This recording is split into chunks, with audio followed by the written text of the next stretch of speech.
It is your buddy, Peace and Harmony with you here today. Much love going out to all the beautiful empowered harmonizers.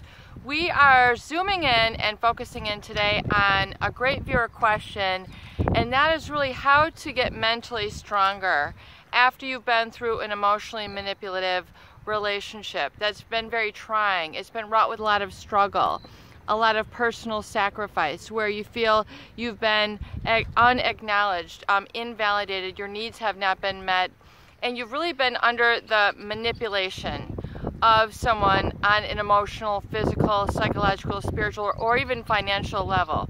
And when we talk about manipulation, we're talking about really someone who is playing on your feelings, someone who has a motivation oftentimes of malintent, meaning wrought with deception or slyness, or a feeling of that they can pull a sort of deception or misleading of you in terms of what you are receiving, giving, and then the honesty of the relationship. There's sort of a disconnect between what you feel you are going to be moving forward in the relationship and what is actually delivered by this person. So it can become very, very trying and lead to a feeling of being weak or helpless.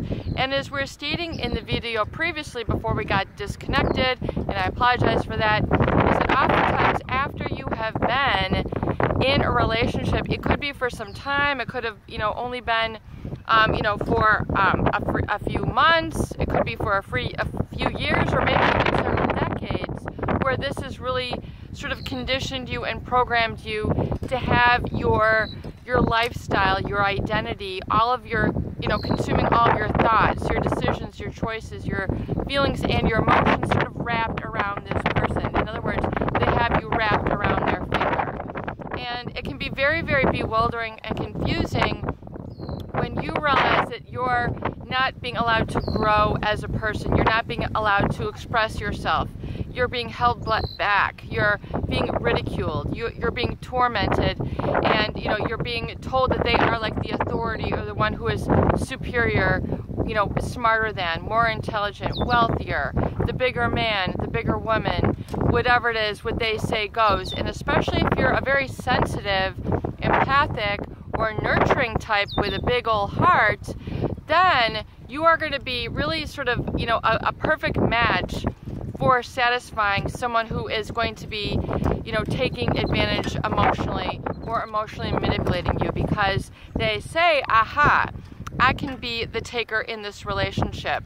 This person is driving a lot of satisfaction and joy from just taking care of me. In other words, then they take advantage or they exploit others. So it is the malintent, meaning the bad intent and the motivation, that they know that you're getting the short end of the stick. They're basically saying, here's your short end of the stick. How do you like it? You're like, oh, I love it, and you don't realize that you are not having, you're not having an honest playing ground. There's deception involved. In other words, this person behind your back is either making plans, doing things, saying things, which means that they are not going to be fully present in the relationship. And when someone's not really fully present, you find that you have to go beyond the middle to get, to make ends meet. In other words, you find and feel that you have to over-obligate yourself. You have to give them all sorts of attention, morning, noon, and night. You're always sort of wrapped up, always thinking about them or taking care of their needs. And then your cup begins filled up by taking care of this individual. In other words, it gives a lot of people, especially those people who are empathetic, what we call empaths, or those people who are highly sensitive, emotional, they have a lot of energy in motion, they have a lot of feelings, and these people oftentimes aren't, what you're getting from them is more like a show or a performance or a facade, and they are emotionally manipulating you. And this sort of feeling, not only in the midst of this relation, in the interim of while it's occurring, there's a weakness. In other words, they're playing on your soft spot, your weakness, and so you tend to over-obligate and over-give, overextend yourself to these people. And it does hurt because you are really sort of into then a role or identity of self-sacrifice.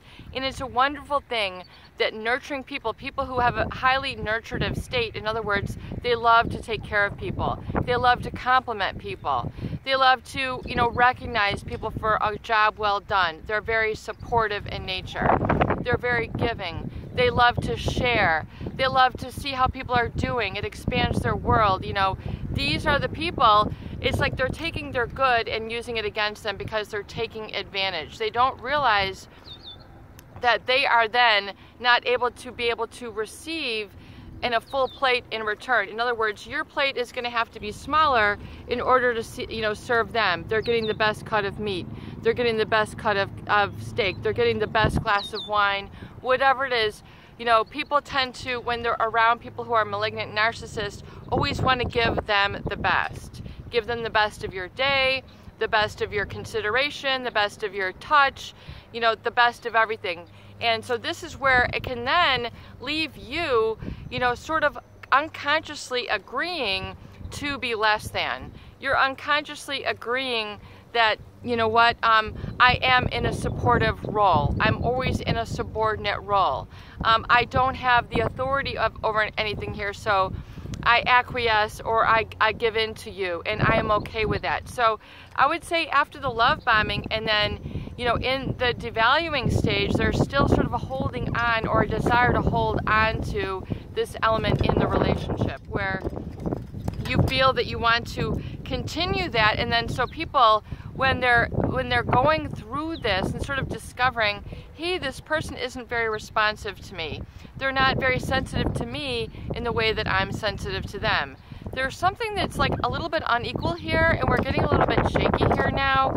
And what used to be them like a little bit above, now, they're going up and I'm going like a little bit more down. And then something happens and they go, off and they do something and they're not attending to your needs. And then the volcano explodes. Then people start to get really lit up. They start to get very inflamed and angry. And then you've got hostility in the relationship, and then there's the remorse and regret of why isn't this working. So it can really make you feel very emotionally weak, emotionally unstable. It's as if your good is being turned against you. And so it is to understand, the beginning, the germination, the origination of why the weakness started, and to realize you're not emotionally weak. You are sensitive, you're empathetic, you're caring, you're nurturing, you're giving, you're loving. You had extended perhaps so much of this to this person, but then it got sort of turned around, and then they threw back to you not like goodness in return. And emotional manipulation is then where people are misled or led along a path where they have no intention of fulfilling. It's the individual that says, yeah, we're going to do this and this, just let me, finish this album, or let me finish this project, or let me sell the company, or, all sorts of excuses. Let me sow my oats, or let me, I can't do this until this and this is accomplished in my life. And so there's a feeling of they're always kind of putting you off or stringing you along a little bit. And then you're really hooked, just really like a fish, because you've now ingested the relationship and made it like part of you. In other words, you then don't feel like an anybody if this person is not keeping up their end of the commitment. So oftentimes there's a lot of work on the other party where, oftentimes, especially with a covert narcissist, they're going to attract people who are very strong. So a covert narcissist man is going to attract a very strong woman, someone who's a leader, who's going to do it all for them. And then their needs are getting met by being highly submissive, being highly regressive, and, very docile. In other words, I can't do it for myself, why don't you do it? Nobody, and so it's like they're getting everybody to do all the work because they feign like they can't do it good enough, or, they just don't have the time, or whatever their excuse. There's a very sort of submissiveness or docileness with which they're very kind of passive, and then it requires everybody else to pick up the slack. Do you follow what I'm saying? And so this can then make people very emotionally or mentally feeling mentally weak, because they're not understanding why that, them holding up their end of the bargain didn't really fulfill things. And especially as you move on through time, you realize that you cannot be controlled by the needs of others. You cannot be controlled by that. It's something that sort of grows, you have to grow out of, or because physically, emotionally, spiritually, psychologically, you cannot bear it. It becomes too much of a cross to bear, too much of a burden. It weighs too heavily on you, and you're not getting the love. You're not getting the reception. You're not being heard. You're not being seen. Your feelings are so squashed down that eventually they just, you get into the adrenal fatigue. You feel unhappy. You begin to placate your needs or satisfy your needs in other ways, or turn it around through self-harm, which is sort of acting in. I must not be good enough, so I'm just going to drink myself. Or I must not be good enough, I'm going to drug myself. Or I'm going to, eat myself to oblivion then. I'm going to just be unattractive. Or I'm going to bankrupt us financially. There becomes then this defense mechanism to guard and protect you. Hey, you're right, and then you go and then try to prove them right because they're so superior. So it becomes really, an emotional, what we feel is a learned helplessness then, where you feel that there's nothing you can do, can be proactive on the situation. So that's really sort of the beginning of the why. And so when you pull yourself apart and pull yourself out of that story, which if you think of it like an anecdote, like a chapter, here's the relationship, and then here's me as a living, a complete entity, person, being, human, with my own set of senses that I must now acknowledge and validate and become aware of and adhere to. It is to realize that mental strength then comes with first the awareness and the acknowledgement that something is wrong, and that ultimately you might have a role, responsibility, or power that was involved in causing this to happen. So in other words, you're no longer putting the blame on them. You're saying, whoa, okay, let's be rigorously honest, in the privacy of this video, what do I have to admit, where was the payoff? How did I kind of fuel this fire? How did I perpetuate this? How did I cause this to spin a little bit out of control to the point where it's like a whole mess, and I don't want this sort of lifestyle. This is not the good life. This is not my element anymore. It's to say, like, that's no longer me. So it's like I have to shed some tears. I have to shed, my skin a little bit, and I have to kind of really, admit to myself, what, I kind of egged this on a little bit. I kind of perpetuated this. I kind of, blew, I kind of fanned the flames here a little bit.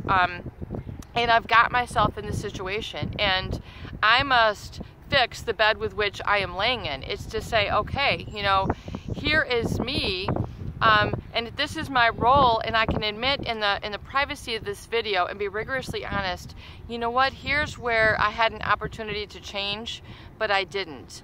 Here's where I had an opportunity to say no, but I didn't know what was going to happen. I was too afraid of too much uncertainty, or what they were going to say, or what was going to happen to me. I didn't even know what was going to happen to me, so I just kind of kept on doing the same old thing.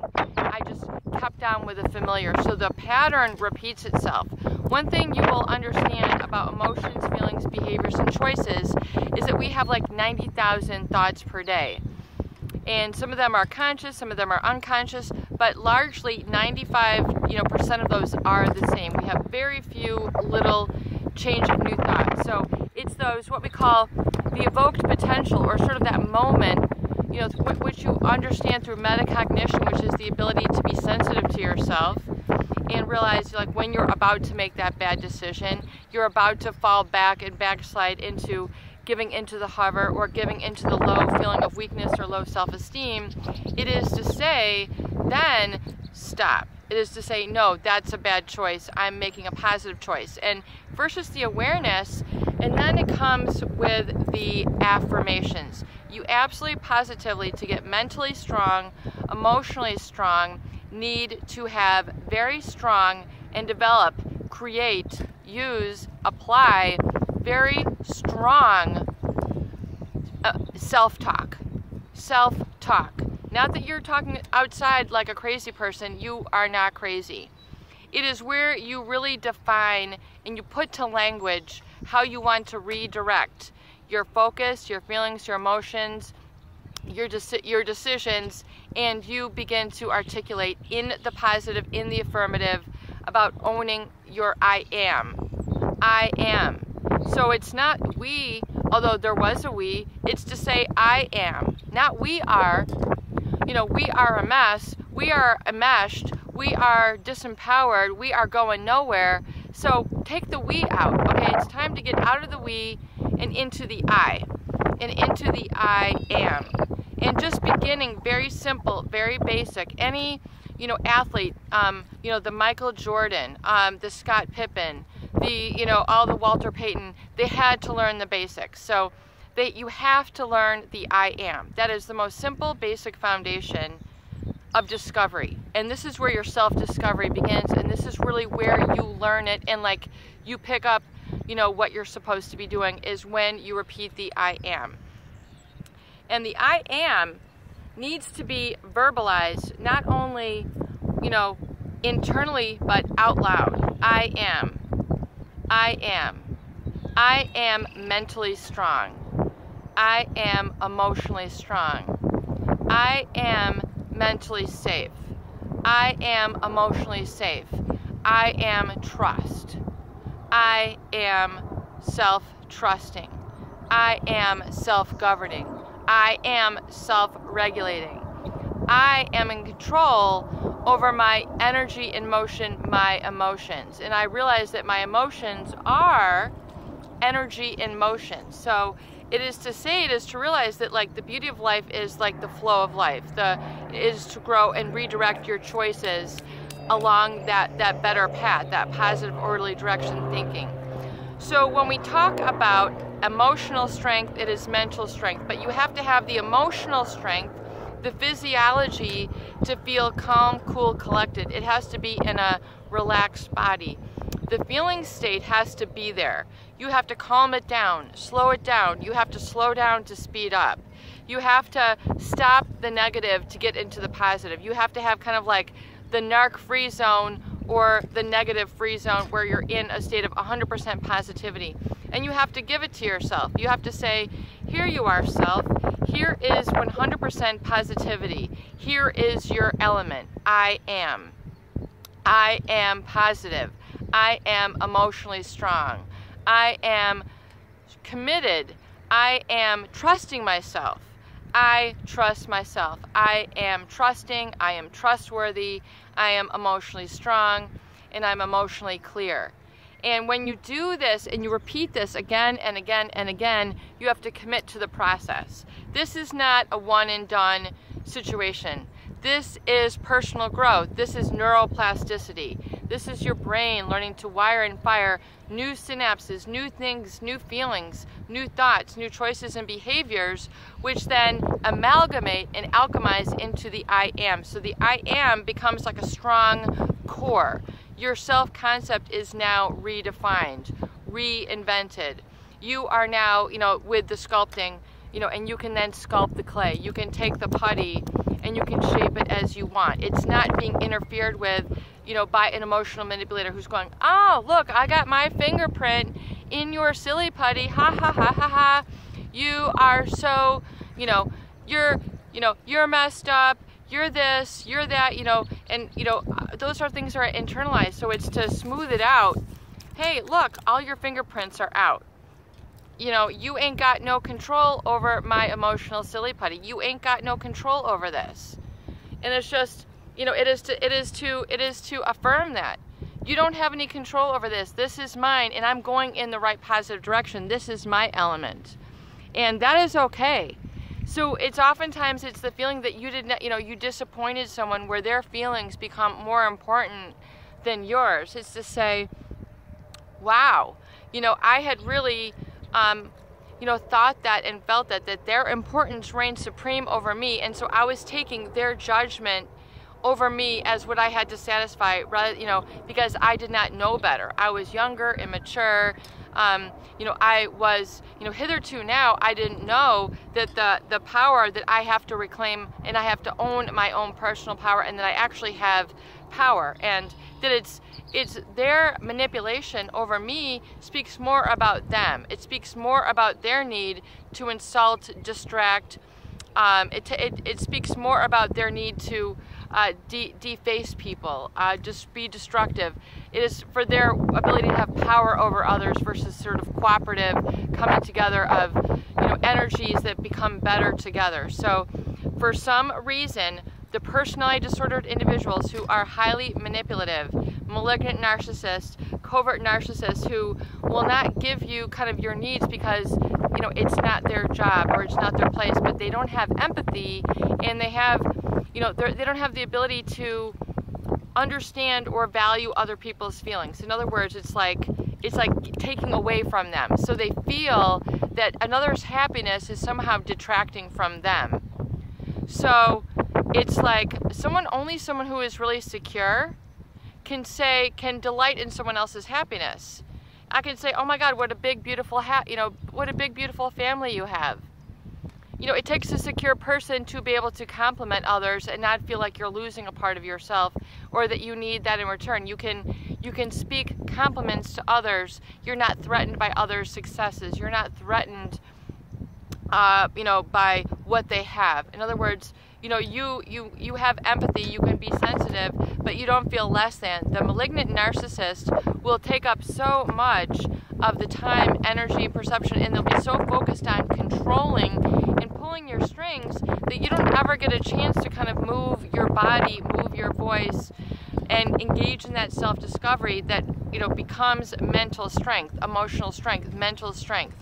And so it is put together new thoughts, writing them down, solidifying them, making them real, making them tangible, carrying that physiology, calming down, no fingerprints around where my energy is. There's no other marring, toxic, negative. And as we say, the heart has energy and it extends 8 feet out. Imagine, your personal space, which is your arm's width out and up, and then down, even, into the earth. That is your personal space. You are occupying that, and you are grounded and rooted there. And then you're also then rooted up, into it's when you open up your crown, your head, you become like really fully engaged. You become a really strong, empowered, very strong, emotional being. Where that sensitivity, where that hurt was, is now replaced by complete lightning bolt strength. So it is to say, thank you. You have now shown me the way to my strength. So if you can kind of release them with love and gratitude, and these people who, were emotionally manipulating you, in other words, they took away your control to show you that you do have control. But, some people say, well, peace and harmony, how could I thank these people? They got the best of me. They got the best of my finances, the best years of my life. They duped me. They deceived me. They betrayed me. They cheated on me. They lied to me incessantly. Well, they just showed you that your control panel is right here. You have control over yourself. It speaks more about them. Yeah, and that they had taken advantage. Well, it just goes to show you what type of person they are. Okay, there you go. But who are you? So this is what really sort of healing from narcissistic abuse is all about. It's finding out who you are and not letting anyone else mar you, deflect their anger onto you, not being a punching bag, not being a moving post, not being a sponge for someone else's problems all the time. It's the ability to say no thank you, I've had enough. It takes it's not for my best interest. There's a disconnect here. And it doesn't mean that there's anything wrong with you or anything wrong with me. It just isn't flowing there. Because to have it flow means to accept that you are less than, or that you don't have the wit, so you don't have the intelligence, all the negative, I'm not, with which the emotional manipulator pulls one over.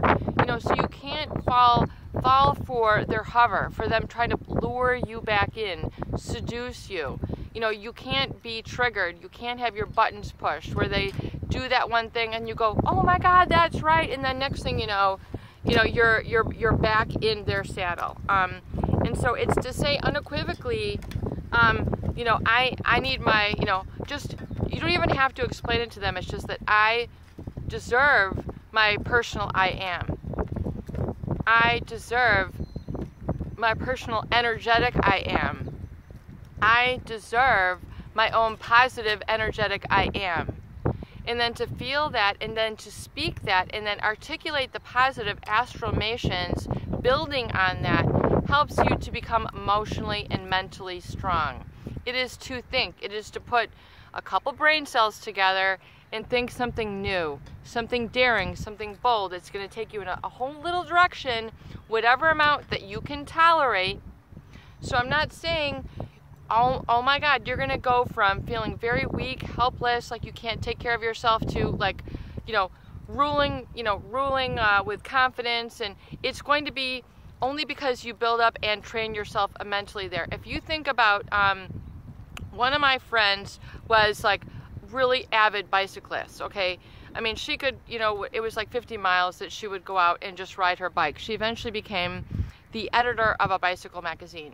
And on her Facebook page, is a picture of her, I think with her boyfriend or husband at the time, just on top of this magnificent view in Colorado on their bikes. It's like, OMG, I don't even think I could have enough oxygen, like on the top of that, like that vista there. But they rode their bikes. It's like, and they're just like, yep, we did it. And they're all like ripped and like really muscular and everything else. They were highly trained. So you have to train to get to that level. You have to do it. With repetition and experience, you'll become mentally strong, emotionally strong. Your thought will become clear. But you have to have the rigorous honesty and say, what was the payoff for me being emotionally weak? What was the payoff from me being emotionally depressed? What was the payoff for me being mentally weak? Where was I, was it keeping me in a toxic relationship? Okay, that ain't no fun though. Being emotionally manipulative, that's no fun. That's not productive. That will lead you to the danger zone. That will lead you to grave, being fried emotionally, mentally, physically, not being able to get up off the couch, not having anybody, acknowledge you because you're so low, you're feeling so lowly. So it is to say, in rigorous honesty, I'm not playing that game anymore. I'm not anybody's pawn. I'm not anybody's puppet. I am a living, breathing, thriving human being. And I am positive. I am learning. I am intelligent. I am wise. I have emotional intelligence. I am strong. And it is to repeat these things, and then you speak it into existence. So you're speaking your light into existence. Florence Scovel Shinn wrote a great book, The Game of Life and How to Win It. And she talks about how your words are law. So begin to really work on that in terms of being emotionally and mentally strong. I am resilient. I am making my dreams happen. I am walking in the direction of my dreams, and I deserve, and so it is, and so it is. And then you allow your physiology then to take you there. So you have to kind of get that physiology, but use your ability to relax, just like a tense muscle and a relaxed muscle. Begin to relax, and then become mindful and cognizant, and use the role of metacognition, which means your ability to think about what you're thinking about and just saying, well, here's where I went in, here's where I got hysterical, here's where I got frantic, here's where I became too stressed out, here's where I became tense. Nope, shutting that down, and then you just say, I'm going in the positive, orderly direction of thinking, positive, orderly direction thinking and feeling.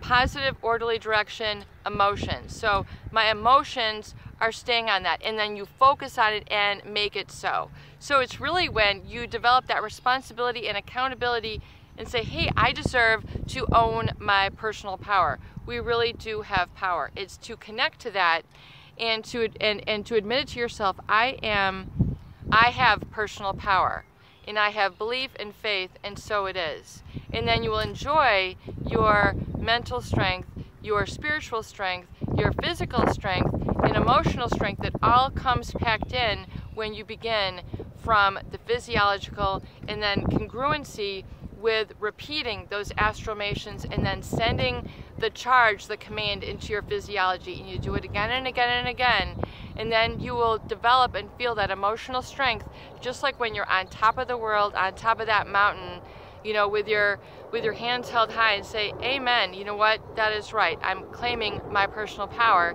today, and so it is, and this is what I'm going to go do. Have fun, have a beautiful day. Thanks, Empowered Harmonizers. Have a beautiful day. I hope these videos do help. Please share and please subscribe for more great tools, videos, discussion, and support.